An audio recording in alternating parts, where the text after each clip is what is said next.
പത്തനംതിട്ട ഇന്നത്തെ പ്രൊമോ വിശേഷത്തിലേക്ക് ഏവർക്കും സ്വാഗതം. അങ്ങനെ ജ്വല്ലറിയിലെ എല്ലാ കാര്യങ്ങളും നാഗേന്ദ്രനെ ഏൽപ്പിച്ചിട്ടാണ് ആ ഒരു ശങ്കരേട്ടൻ എന്ന് പറയുന്ന ആൾ മൂർത്തീസ് ജ്വല്ലറി പഴയ ആ ഒരു പണിക്കാരൻ അദൃശ്യനോട് കഥ പറയുന്നതായിട്ടാണ് അവിടെ തൊട്ടാണ് ഇന്നത്തെ ആ ഒരു പ്രൊമോ സ്റ്റാർട്ട് ചെയ്യുന്നത്. അപ്പോൾ കാര്യങ്ങളൊക്കെ പറയണം. അപ്പോൾ നാഗേന്ദ്രനെ കുറിച്ചിട്ട് മുത്തച്ഛനെ ഏറ്റവും വിശ്വാസം തൻ്റെ ജയനെയൊക്കെ കാട്ടിൽ ഏറ്റവും കൂടുതൽ വിശ്വാസം നാഗേന്ദ്രനെയായിരുന്നു. കമ്പനിയിൽ എല്ലാ കാര്യങ്ങളും ഏൽപ്പിച്ചിരുന്നതും നാഗേന്ദ്രനെയായിരുന്നു. അപ്പോൾ അങ്ങനെ മൂർത്തീസ് ജ്വല്ലറി വളർച്ചയ്ക്കായിട്ട് ആ ഒരു നെക്ലസ് അത് കൊണ്ടുവന്ന് നാഗേന്ദ്രനെ കാണിക്കുന്നുണ്ട്. അത് കാണുമ്പോൾ തന്നെ നാഗേന്ദ്രനെ അതിശയിക്കണം. അതിന് അത്രയ്ക്കും ഒരു ഭംഗിയും ഫാഷനും ഒരു ജർമ്മൻ എന്തോ അവിടുത്തെ നിർമ്മിതമാണെന്നൊക്കെ പറഞ്ഞ് അത്രയ്ക്കും നല്ല കണ്ണഞ്ചിപ്പിക്കുന്ന രീതിയിലുള്ള ഒരു നെക്ലസ്. അപ്പോൾ അത് നാഗേന്ദ്രനെ ഏൽപ്പിക്കുകയാണ്. അപ്പോൾ നാഗേന്ദ്രൻ പറയുന്നുണ്ട്, അപ്പോൾ നമുക്ക് ബിസിനസ് കൂടുതൽ എതിരാളിയില്ലാത്തൊരു ബിസിനസ് വേണം സ്റ്റാർട്ട് ചെയ്യാൻ. കാരണം എല്ലാവർക്കും മേലെ മൂർത്തീസ് ജ്വല്ലറി വേണം. അങ്ങനെയൊക്കെയാണ് മുത്തശ്ശൻ്റെ ആ ഒരു കണക്കൂട്ടൽ. അത് നാഗേന്ദ്രൻ സ്വീകരിക്കുകയും ചെയ്യുന്നുണ്ട്. എന്നിട്ട് നാഗേന്ദ്രൻ പറയുന്ന ഒരു എക്സിബിഷൻ തയ്യാറാക്കാം അവിടെ വെച്ചിട്ട്. അപ്പോൾ ഈ ഒരു പ്രദർശനത്തിനായിട്ട് ഈ ഒരു നെക്ലസ് കൂടി വെക്കാം.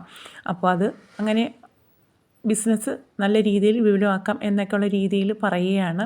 അങ്ങനെ എക്സിബിഷൻ സ്റ്റാർട്ട് ചെയ്യുന്നു. അതിനു മുന്നേ തന്നെ ഈ ഒരു നെക്ലസ് കൊണ്ടുവന്ന് അത് സൂക്ഷിച്ചോളം പറയുകയാണ്. അങ്ങനെ ഈ ഒരു നെക്ലസ് വീട്ടിൽ കൊണ്ടുവന്നിട്ട് ഷെൽഫിൽ സൂക്ഷിക്കുവാനായിട്ട് ജലജയെ ഏൽപ്പിക്കുകയാണ് നാഗേന്ദ്രൻ. അപ്പോൾ കണ്ടാൽ ആർക്കും ഇഷ്ടപ്പെടും. അപ്പോൾ ഇത് കാണുമ്പോൾ തന്നെ ജലജ ചോദിക്കുന്നുണ്ട്, ഇത് ശരിക്കും എനിക്കങ്ങ് ഇഷ്ടമായി എന്നൊക്കെ പറയുകയാണ്. അപ്പോൾ ഇനിയിപ്പോൾ എക്സിബിഷൻ എന്നാലും കുറേ ദിവസം കൂടിയുണ്ട്. അപ്പോൾ അതിനു മുന്നേ എനിക്ക് 1-2 ഫംഗ്ഷനുണ്ട്, ഞാനിതൊന്ന് ഇട്ടുകൊണ്ട് പോയിക്കോട്ടെ എന്ന് ചോദിക്കുമ്പോൾ നാഗേന്ദ്രൻ ഇല്ല, ഒരിക്കലും അത് ചെയ്യാൻ പറ്റില്ല. കാരണം ഇത് അച്ഛൻ എന്നെ രഹസ്യമായിട്ട് ഏൽപ്പിച്ചിട്ട് ഇതൊരു ഷെൽഫിൽ സൂക്ഷിക്കാൻ പറഞ്ഞിരിക്കുകയാണ്. അപ്പോൾ അങ്ങനെ എടുക്കാൻ പറ്റില്ല, ഇത് എക്സിബിഷന് ഇത് പ്രദർശിപ്പിക്കാനുള്ളതാണെന്ന് പറയുകയാണ്. അപ്പോൾ അങ്ങനെ അത് അവിടെ ഷെൽഫിൽ സൂക്ഷിക്കുകയും ചെയ്യുന്നു. അതിനുശേഷം എക്സിബിഷൻ സ്റ്റാർട്ട് ചെയ്യുന്നു.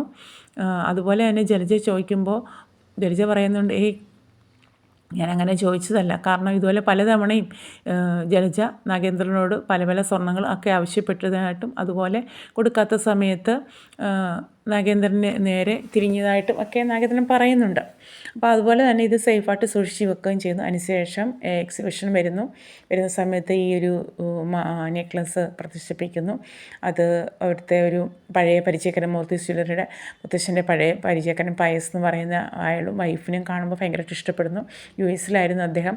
അപ്പോൾ ഈ ഒരു ഇത് കാണുമ്പോൾ ഭയങ്കര ഇഷ്ടപ്പെട്ടിട്ട് അപ്പോൾ അദ്ദേഹം പൈസ ഒന്നും നോക്കുന്നില്ല, അതങ്ങനെ വാങ്ങുന്നുണ്ടായിരുന്നു. അങ്ങനെ ഈ പൈസയും മുത്തശ്ശനെ കാണാനായിട്ട് വരുന്ന സമയത്ത് പറയുകയാണ്, അതെൻ്റെ ഭാര്യയ്ക്ക് വളരെയധികം ഇഷ്ടപ്പെട്ടു, ഞാനതുകൊണ്ടാണ് വില പോലും നോക്കാതെ വാങ്ങിയത്.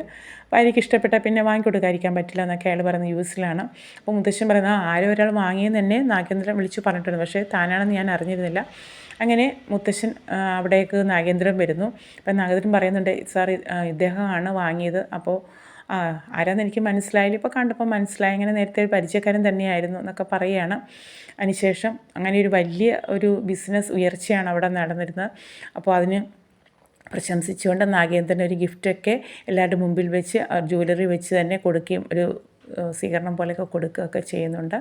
അങ്ങനെ നാഗേന്ദ്രന് എല്ലാ രീതിയിലും മുത്തശ്ശന് അത്രയ്ക്കും വിശ്വാസമാണ്. അത്രയ്ക്കും ഉയർന്ന വിദ്യാഭ്യാസം MBA-ക്കാരനൊക്കെയാണ്. അപ്പോൾ നാഗേന്ദ്രനെയാണ് ബിസിനസ് എല്ലാം ഏൽപ്പിച്ചേക്കുന്നത്. അപ്പോൾ എടുത്തു വളർത്തിയ മകളാണെന്നും അവളുടെ ഭർത്താവ് അങ്ങനെയാണ് കാണിക്കുന്നത്. അതിനുശേഷം അപ്പോൾ അദൃശ്യ ചോദിക്കുന്നുണ്ട് ആ ശങ്കരേൻ്റെ അടുത്ത്, പിന്നെന്താണ് സംഭവിച്ചതെന്ന് ചോദിക്കുകയാണ്.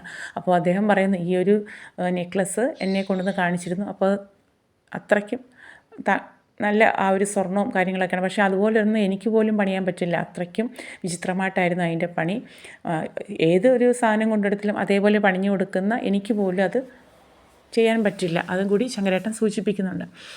അപ്പോൾ അതിനുശേഷം 2 ദിവസം കഴിഞ്ഞതിന് ശേഷം പയസ് മുത്തശ്ശനെ കാണാൻ വരുന്ന സമയത്ത് വളരെ മോശമായിട്ട് സംസാരിക്കുന്നു.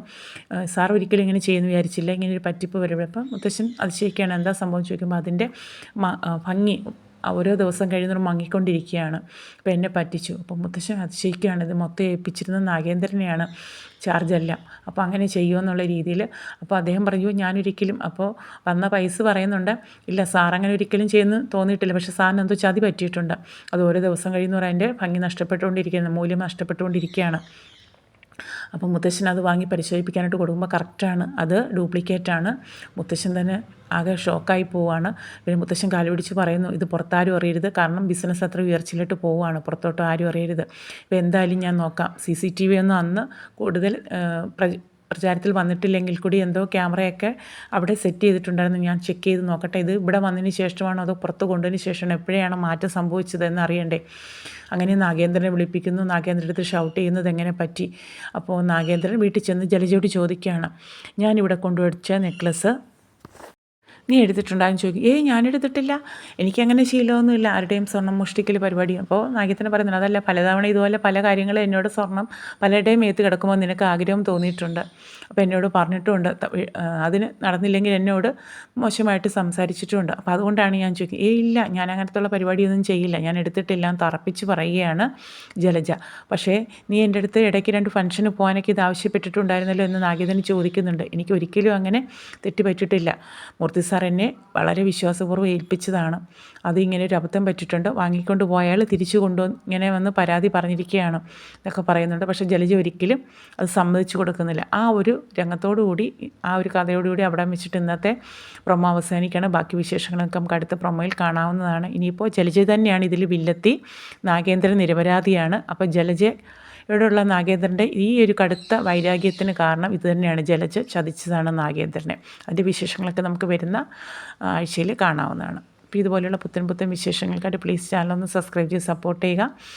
അതുപോലെ തന്നെ 10 മാസം നല്ല കിടിലിൽ മാസ്റ്റർ അംഗങ്ങളൊക്കെ ഇനിയിപ്പോൾ വരാനിരിക്കുന്നേ ഉള്ളൂ, ഉറപ്പായിട്ടും മിസ് ചെയ്യരുത്, കണ്ട് സപ്പോർട്ട് ചെയ്യുക.